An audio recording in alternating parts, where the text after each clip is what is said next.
बांठ-हाफ गुणांक। बांठ-हाफ गुणांक को इंग्लिश में बांठ-हाफ फैक्टर भी कहते हैं।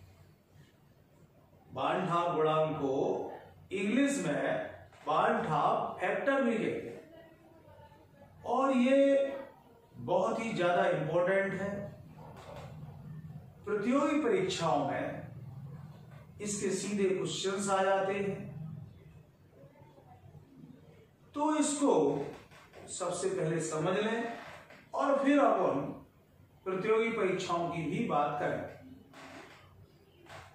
बांठ-हाफ जो गुणांक है वो एक अनुपात होता है। हमने आपको बताया था कि अणुसंख्या गुणधर्म जो है वो क्या है कि वे गुण जो विलेय के अणुओं की संख्या पर निर्भर करते हैं अणुसंख्या गुणधर्म कहलाते हैं। अणुसंख्या गुणधर्म दो प्रकार के होते हैं, वैसे तो चार होते हैं वो है, लेकिन अगर मूल रूप से बात करें तो दो होते हैं। एक वे होते हैं जो सैद्धांतिक होते हैं। सैद्धांतिक होते हैं माने जिसे प्रयोग करने से पहले ही पता पड़ गया, बिफोर एक्सपेरिमेंट इंग्लिश में बोलते हैं। और एक वे अणुसंख्या गुणधर्म होते हैं जो प्रयोग के बाद प्राप्त किए जाए। प्रयोग के बाद अगर कोई अणुसंख्या गुणधर्म निर्धारित करा जाता है तो ऐसे अणुसंख्या गुणधर्म को प्रेक्षित अणुसंख्या गुणधर्म कहा जाता है। जैसे मान लो पराशर दाब एक अणुसंख्या गुणधर्म है, तो दो प्रकार का पराशर दाब होगा, एक सैद्धांतिक मान और एक प्रायोगिक मान। जो सैद्धांतिक मान है वो तो सामान्य अणुसंख्या गुणधर्म कहलाएगा और जो प्रेक्षित मान है पराशर दाब का वो कहलाएगा प्रेक्षित अणुसंख्या गुणधर्म। प्रेक्षित को आप सामान्य भी कह सकते हैं। तो दो प्रकार के अणुसंख्या गुणधर्म हो गए आपके, एक तो प्रेक्षित मान अणुसंख्या गुणधर्म का और दूसरा सैद्धांतिक मान। तो इन्हीं अनुपात को अणुसंख्या गुणधर्म का प्रेक्षित मान बटे अणुसंख्या गुणधर्म का सैद्धांतिक मान, इस अनुपात को बांठ-हाफ गुणांक से जाना जाता है। बांठ-हाफ गुणांक अणुसंख्या गुणधर्मों के दो मानों का अनुपात होता है, प्रेक्षित मान बटे सैद्धांतिक मान। आप प्रेक्षित मान को इस तरह भी समझ सकते हो, संगुणन या वियोजन के बाद, संगुणन या वियोजन के बाद विलेय के अणुओं की संख्या के मान को प्रेक्षित मान कहते हैं और संगुणन या वियोजन के पहले जो विलेय के अणु हैं जो आपने बोले हैं उसे बोलते हैं सैद्धांतिक मान। इसी अनुपात को बांठ-हाफ गुणांक कहा जाता है। तो दूसरी परिभाषा निकल आई कि संगुणन या वियोजन के बाद विलेय के अणुओं की संख्या बटे संगुणन या वियोजन से पहले विलेय के अणुओं की संख्या।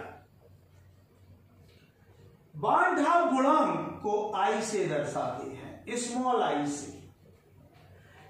सॉल्यूशन चैप्टर में कहीं भी I लिखा हो स्मॉल तो वो बांठ-हाफ गुणांक ही है। तो सूत्र बन गया I बराबर अणुसंख्या गुणधर्म का प्रेक्षित मान बटे अणुसंख्या गुणधर्म का सैद्धांतिक मान। जैसे आप बोर्ड की परीक्षा में परिभाषा लिखने को आ जाती है 2 नंबर की, तो आप कह सकते हो इसी से बना देना कि अणुसंख्या गुणधर्म का प्रेक्षित मान और अणुसंख्या गुणधर्म का जो सैद्धांतिक मान है, इसी अनुपात को बांड-ठाप गुणांक कहा जाता है। अगर इस परिभाषा में कठिनाई हो तो ये वाली बना देना कि संगुणन या वियोजन के बाद विलय के अणुओं की संख्या और संगुणन या वियोजन के पहले विलय के अणुओं की संख्या के अनुपात को बांड-ठाप गुणांक कहा जाता है। हम जानते हैं कि अणुसंख्या गुणधर्म और अणुभार एक दूसरे के व्यतिक्रमानुपाती होता है। याद रखना, संख्या और अणुभार एक दूसरे के व्यतिक्रमानुपाती होता है। तो अगर इसको अणुभार की दृष्टि से लिखे तो फिर प्रेक्षित मान नीचे आ जाएगा और सामान्य मान माने सैद्धांतिक मान ऊपर आ जाएगा। तो विलय का सामान्य अणुभार बटे विलय का प्रेक्षित अणुभार, इसे भी बांड-ठाप गुणांक कह सकते हैं। तो बांड-ठाप गुणांक को आप अणुभार के आधार पर समझ सकते हैं, बांड-ठाप गुणांक को कणों की संख्या के आधार पर समझ सकते हैं, बांड-ठाप गुणांक को अणुसंख्या गुणधर्म के आधार पर भी समझ सकते हैं। अणुसंख्या गुणधर्म 4 होती है। देखिए आप लिखा हुआ है वास्तव में आपेक्षिक अवनमन का प्रेक्षित मान, OVS जो लिखा है ना, ये ऑब्जर्व वैल्यू है। ऑब्जर्व वैल्यू का मतलब होता है प्रायोगिक मान या प्रेक्षित मान।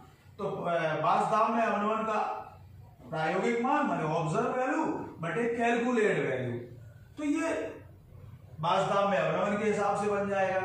ऐसी परासर दाब का चाहिए तो पाई ऑब्जर्व अपॉन पाई कैलकुलेट। अगर कुथनात्मक के आधार पर चाहिए तो delta TV observe upon delta TV calculate. ऐसे हिमांक के लिए बन जाएगा delta TF observe upon delta TF calculate. तो हमने आपको बताया कि बांड-ठाप गुणांक क्या है। तो हम फिर बताते हैं लास्ट में कि अणुसंख्या गुणधर्म का प्रेक्षित मान और अणुसंख्या गुणधर्म का सैद्धांतिक मान का अनुपात बांड-ठाप गुणांक कहलाता है। बांड-ठाप गुणांक को आई से दर्शाते हैं। इसकी इकाई नहीं होती। इकाई क्यों नहीं होती? क्योंकि इकाई कट जाएगी, क्योंकि ये समान चीजों का अनुपात है। जैसे परासर दाब है तो परासर दाब का विभाग लगेगा, कुथनांक मुंजन है तो कुथनांक मुंजन का विभाग लगेगा, अणुभार है तो अणुभार का ही भाग लगेगा, इसलिए इकाई कट जाती है। अब क्वेश्चन उठता है कि बांड-ठाप गुणांक के अनुप्रयोग क्या है, बांड-ठाप गुणांक का महत्व क्या है, ये क्यों पढ़ रहे हैं बांड-ठाप गुणांक, इसका क्या महत्व है, ये क्यों क्या जरूरी है स्टडी के लिए, यह हमारे जीवन में कितना सहायक है, ये कंपटीशन में कैसे आता है महत्व। तो बांड-ठाप गुणांक का महत्व समझना। महत्व नंबर 1, बांड-ठाप गुणांक से हम ये बता देंगे कि वो विलयन आदर्श है कि आदर्श नहीं है।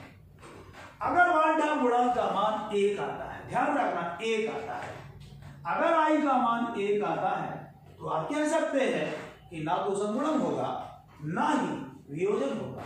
आप कह सकते हैं कि अणुसंख्या गुणधर्म का प्रेक्षित मान और सैद्धांतिक मान बराबर होंगे। आप कह सकते हैं कि संगुणन या वियोजन के बाद कणों की संख्या देख लो चाहे पहले देख लो बराबर आएगी। मतलब आई का मान अगर 1 है तो कोई चेंज नहीं आएगा और वो विलयन आदर्श होगा। तो बांड-ठाप गुणांक की वैल्यू देख के आप बता सकते हो कि यह विलयन आदर्श है। वो एक महत्व हो गया। महत्व नंबर 2 समझना कि अगर आई का मान 1 नहीं है, अगर आई का मान 1 नहीं है तो फिर गड़बड़ है, तो फिर गड़बड़ है, या तो संगुणन हुआ है या फिर वियोजन हुआ है। तो महत्व नंबर 2 का रिटर्न कर रहा हूं मैं। बांड-ठाप गुणांक की हेल्प से आप ये बता सकते हो कि संगुणन हुआ है कि वियोजन हुआ है। अगर आई का मान 1 से कम है, आई का मान 1 से कम है, आई का मान 1 से कम है तो क्या हुआ है जरा समझने की कोशिश करो।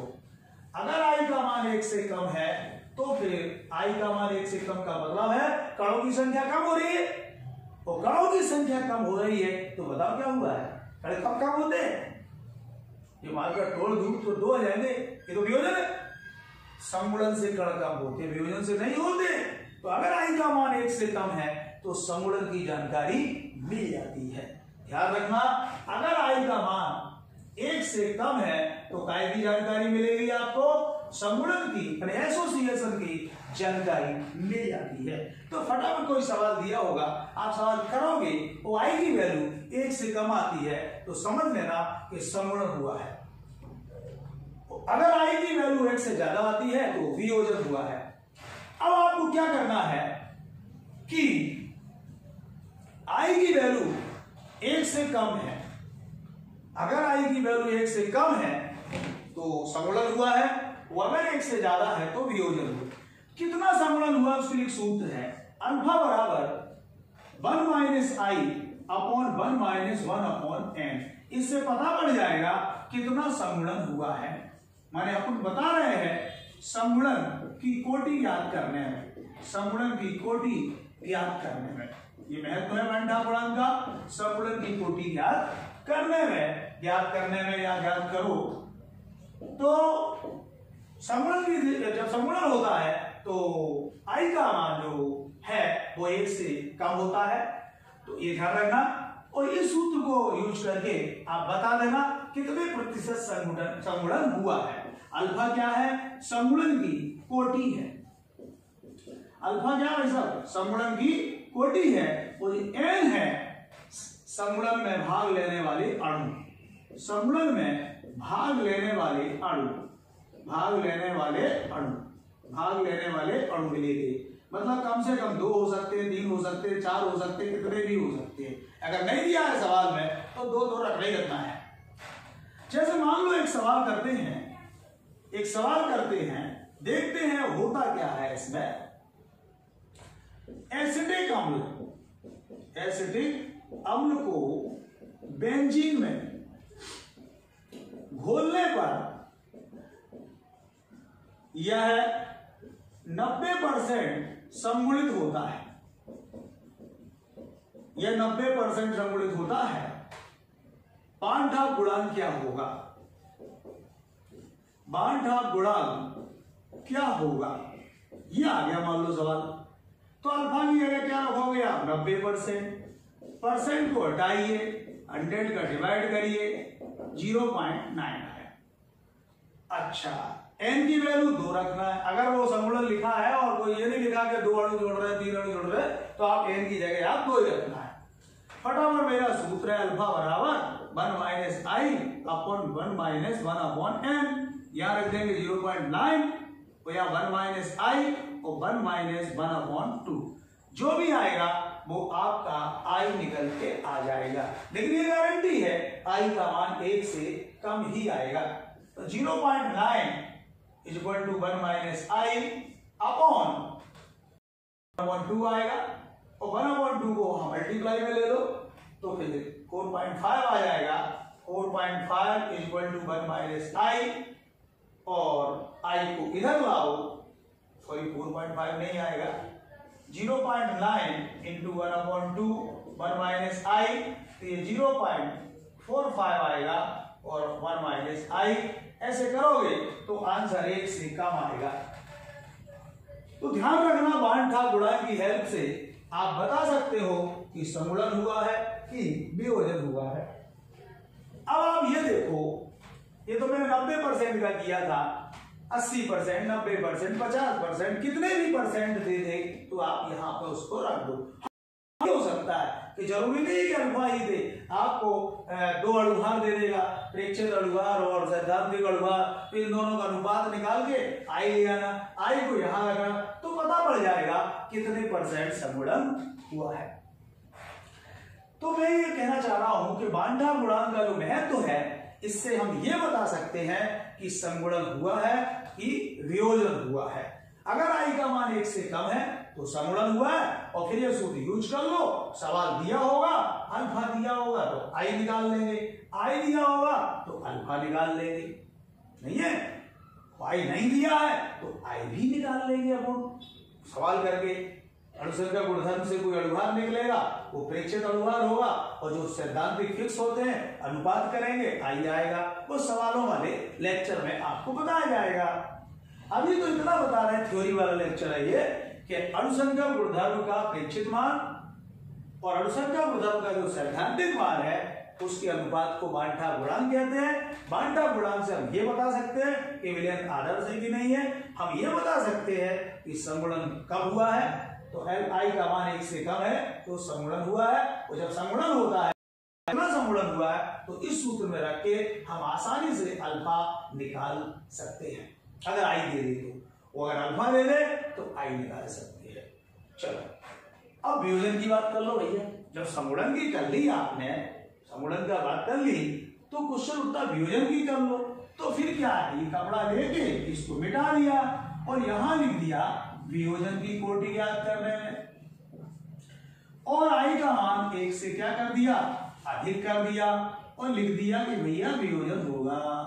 तो अगर i का मान 1 से ज्यादा है, 1.2 है, 1.5 है, 2.5 है, कितना भी है, कितना भी हो सकता है, तो फिर आप कह देना वियोजन होगा। और उसके लिए सूत्र है अल्फा, अल्फा से दर्शाते कोई भी कोटि हो, तो अल्फा बराबर i-1 अपॉन n-1। तो याद रखना यहाँ n क्या है, n में दिमाग लगाना भाई सर, n में दिमाग लगाना। संगुणन में n 2 था, लेकिन वियोजन में पता नहीं कितना हो सकता है। जैसे NaCl है तो कितने भागों में टूटेगा, ये 2 भागों में टूटेगा, तो n बराबर क्या रखेंगे, 2 रखेंगे। n क्या है, वियोजन के बाद कणों की संख्या, वियोजन के बाद कणों की संख्या। जैसे मान लो BaCl2 है तो ये 3 भागों में टूटेगा, 1 Ba 2 Cl, तो n बराबर क्या रखना पड़ेगा, 3 रखना पड़ेगा। तो कोई भी विद्युत अपघट्ट दिया जाए, K4FeCl का होल 6 है, अब आप देखो कितने भागों में टूटेगा, 4 तो K हो गए, ये पूरा 1 हो गया, तो 4 और 1 कितने हो गए, ये 5 हो गए। ध्यान रखना बच्चे क्या करते हैं कि 4 जो 6 जो 10 हो गए, ऐसे नहीं करना है आपको। कैटायन पूरे लिए जाते हैं धनायन, और ऋणायन पूरा ये 1 हो जाता है। बड़ा ऋणायन है, देखो हम आपको बताएं n का मान और निकालना। देखो एक बताते हैं, ये सपोज करो Na2SO4 है और पूछा जाए कि वियोजन के बाद कितने अणु निकलेंगे, कण निकलेंगे, तो 2 Na के हो गए, और ये SO4 पूरा 1 हो गया, कितने हो गए, 3 हो गए।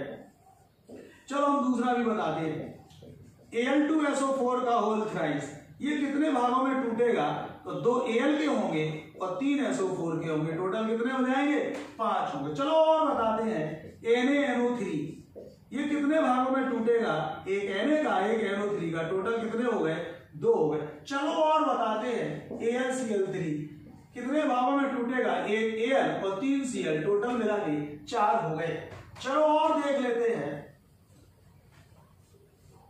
NaOH, ये कितने भागों में टूटेगा, एक Na का, एक OH का, टोटल हो गए 2 हो गए। मतलब कोई भी विद्युत अपघट्ट दिया हो, धनायन को पूरा लेना है और ऋणायन 1 हो जाता है। कभी कभी ऋणायन बढ़ जाता है, जैसे SO4 है, होल लगा है, तो फिर वो नंबर आ जाता है, अदरवाइज सब जगह एक ही होता है ऋणायन। कोई भी सवाल ले आना, फटाफट n की वैल्यू निकाल देना। एक आपके कॉम्पिटिटिव एग्जाम में एक सवाल ऐसे आया था, बड़ा मेरे को सवाल हंसी आ रही है कि K4FeCl होल से का 100% वियोजन होता है, वियोजन होता है, I का मान ज्ञात करो। I का मान ज्ञात करो, क्या दिक्कत है भाई साहब, अल्फा कितना दिया है, 100%, 100% का मतलब क्या होता है, 100 बटे 100, 1 आया।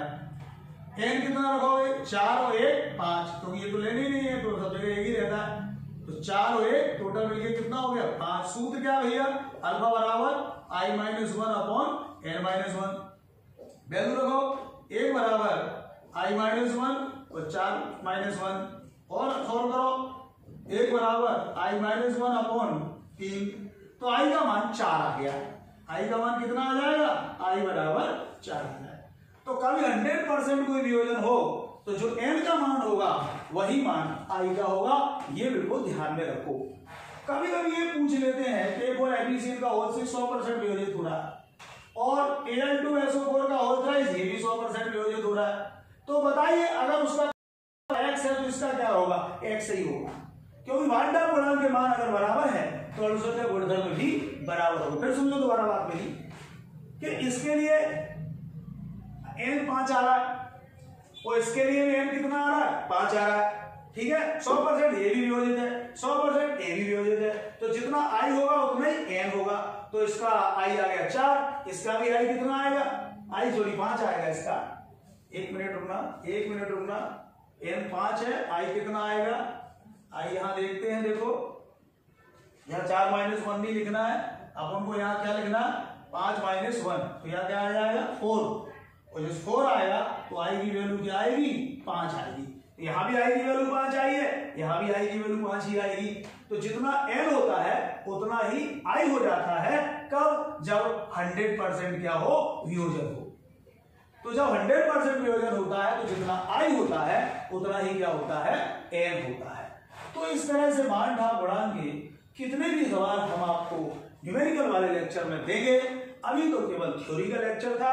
एक बार मैं लास्ट में और बोलता हूं कि मान ढाप गुणांक की डेफिनेशन ये है, अनुसंख्यक गुणधर्म का अपेक्षित मान और अनुसंख्यक गुणधर्म का सैद्धांतिक मान का जो अनुपात होता है वो मान ढाप गुणांक कहलाता है। आई से दर्शाते हैं, इकाई होती नहीं है, इसका मान यदि 1 है तो ना तो समगुणन हुआ है ना वियोजन हुआ है, अगर 1 से कम है तो समगुणन हुआ है, अगर 1 से ज्यादा है तो वियोजन हुआ है। इस तरह से आप मान ढाप गुणांक का क्वेश्चन बना सकते हो बोर्ड के लिए, 2 मार्क्स का, 3 मार्क्स का, कोई बना सकते हो, और छोटे छोटे घुमा के आए तो भी आप ऐसे क्वेश्चन बनाने के हकदार हो सकते हो। Thank you, take care. Numerical वाले बैच में फिर मिलेंगे, अपना ध्यान रखो।